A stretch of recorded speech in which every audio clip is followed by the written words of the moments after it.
Hola, hoy vamos a explorar una pregunta que es, de verdad, fascinante. ¿Cómo se puede medir la mente humana? O sea, ¿cómo convertimos algo tan personal como un sentimiento, una opinión o una preferencia en datos que podamos analizar y usar? Muy bien, vamos a empezar por el principio. El gran desafío aquí es cómo le ponemos un número a algo que no podemos ver ni tocar. Pensemos un momento en eso. ¿Cómo se cuantifica una actitud o una preferencia? Este es, digamos, el problema central de la psicología y las ciencias sociales, y es la base de todo lo que vamos a ver. Entonces, esta es la pregunta que nos va a guiar. ¿Cómo se puede medir una opinión de forma científica? Y aunque a primera vista parezca algo muy abstracto, es una pregunta que en realidad intentamos responder todos los días en un montón de situaciones. Ya verán. Por ejemplo, cada vez que le ponemos estrellas a una app o llenamos una encuesta después de comprar algo, estamos participando en esto. Las empresas dependen muchísimo de estos datos para saber qué están haciendo bien y qué no, qué mejorar de sus productos o servicios. Y lo mismo pasa en la política. Las encuestas de opinión pública están todo el tiempo intentando medir qué piensan los votantes, para predecir resultados o para entender cómo se siente la gente sobre un tema. Medir esto bien es clave, porque puede definir el rumbo de nuestras sociedades. Y claro, también en el mundo del consumo.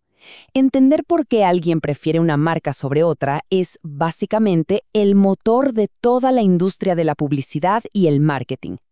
Nuestras elecciones, que parecen tan simples, mueven economías enteras. Bueno, todos estos ejemplos nos llevan al concepto central, el escalamiento psicológico. Ese es el nombre técnico para el conjunto de métodos que buscan medir estas cosas subjetivas. La meta, en pocas palabras, es crear una especie de regla confiable para mapear nuestras experiencias internas y poder ordenarlas en un continuo. Ahora, para construir estas reglas para la mente, primero tenemos que entender las herramientas básicas de la medición. Y es que no todas las mediciones son iguales, para nada. Hay distintos niveles, cada uno con sus propias reglas y lo que se puede hacer con ellos, desde los más sencillos hasta los más potentes. Aquí están los 4 niveles fundamentales. Empezamos con el nominal, que son solo etiquetas como demócrata o republicano. No hay un orden entre ellas.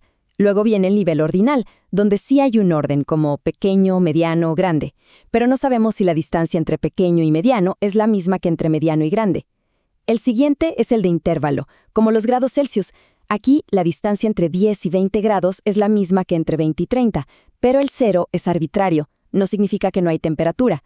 Y finalmente el nivel más poderoso, el de razón. Este tiene orden, espaciado igual y un 0 real, como la altura. 0 centímetros es, literalmente, que no hay altura. Entender esto es fundamental porque nos dice qué tipo de análisis podemos hacer. Y aquí llegamos a una distinción clave, una que propuso el psicólogo Clyde Coombs. Él separó lo que es medición de lo que es escalamiento. La medición, a la izquierda, busca la cantidad precisa, usando escalas potentes como las de intervalo o de razón. En cambio, el escalamiento, a la derecha, se enfoca en descubrir el orden o la categoría. Trabaja con datos nominales y ordinales.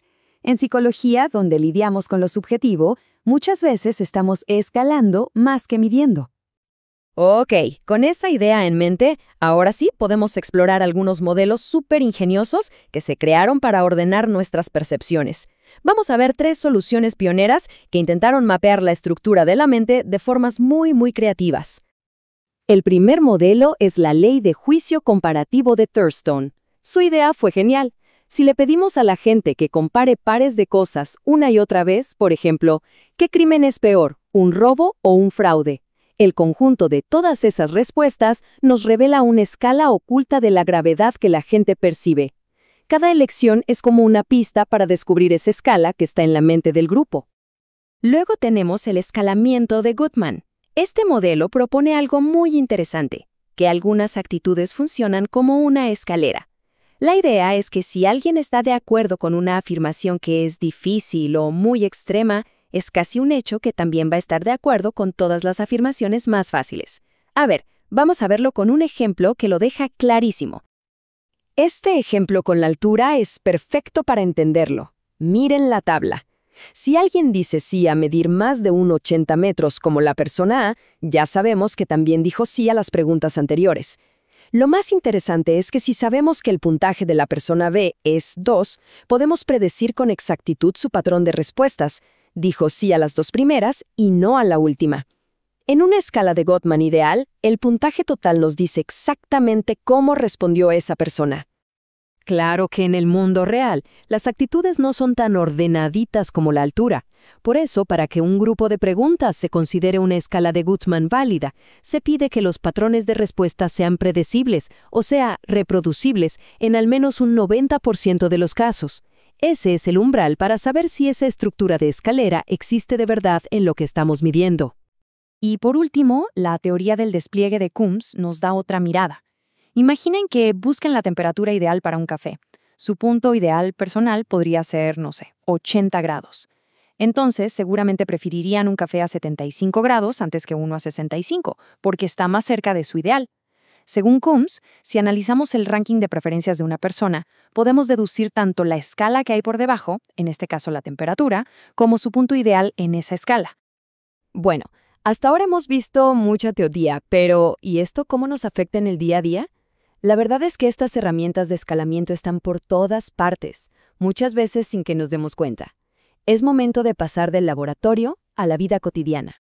Desde los productos que compramos hasta los líderes que elegimos, pasando por los tests de personalidad o las encuestas que nos piden calificar un servicio, el escalamiento ayuda a traducir nuestras opiniones subjetivas en datos que se pueden analizar y que sirven para tomar decisiones muy importantes. Ya para ir cerrando, vamos a resumir todo lo que vimos en una gran idea. La idea central que captura el verdadero poder y la filosofía detrás del escalamiento psicológico. Esta frase de Coombs es muy poderosa. Nos recuerda que el objetivo no es forzar la experiencia humana a que encaje en un molde que nosotros creamos. El verdadero trabajo es descubrir la estructura que ya existe en nuestra forma de pensar y de sentir. Al final, de eso se trata todo esto. Es el esfuerzo constante por convertir ese paisaje invisible y complejo que es la mente en algo que podamos ver, entender y de alguna forma navegar con más claridad. Así que este intento de mapear la mente continúa y nos deja con una pregunta fascinante para el futuro.